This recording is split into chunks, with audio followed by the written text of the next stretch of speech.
तो इस टॉपिक में हमने अभी तक जितने भी कंसेप्ट्स पढ़े हैं उन पर बेस्ड एक क्वेश्चन है।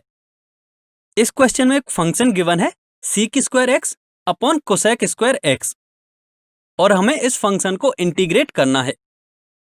हम यहाँ क्लियरली देख सकते हैं कि यहाँ भी हमें एक फंक्शन न्यूमरेटर में दे रखा है और एक डिनोमिनेटर में दे रखा है और इस टाइप के फंक्शंस का इंटीग्रेशन करना अभी तक हमने नहीं सीखा है।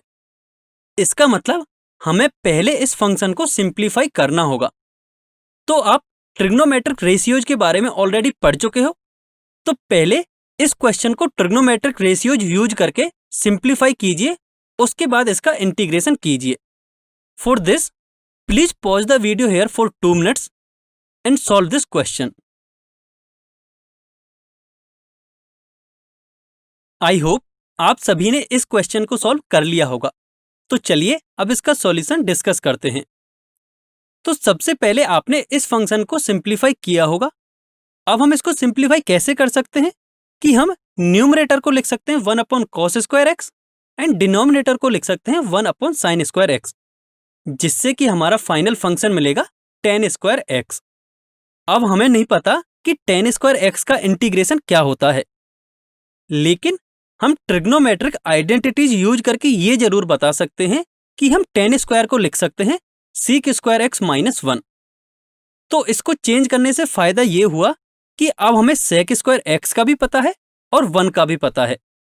तो अब हम इन दोनों को स्प्लिट करके अलग अलग लिख सकते हैं, जहां से sec स्क्वायर एक्स का इंटीग्रेशन हो जाएगा tan x एंड 1 का इंटीग्रेशन हो जाएगा x और बीच में माइनस साइन ही आएगा और एक इंटीग्रेशन कांस्टेंट आएगा c। अब यहाँ हमने दोनों अलग अलग फंक्शंस के लिए 2 अलग अलग इंटीग्रेशन कांस्टेंट नहीं लिखे हैं, क्योंकि अभी तक हमने जितने भी क्वेश्चन सॉल्व किए थे वहां हमने देखा था कि जो फाइनली इंटीग्रेशन कांस्टेंट बचता है वह केवल एक ही होता है। इसलिए हमने डायरेक्ट ही केवल एक ही इंटीग्रेशन कांस्टेंट यूज किया है। तो अब इस टॉपिक की समरी कुछ इस प्रकार है।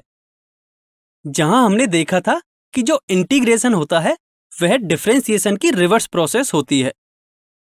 उसके बाद हमने इंटीग्रेशन की कुछ प्रॉपर्टीज के बारे में पढ़ा था।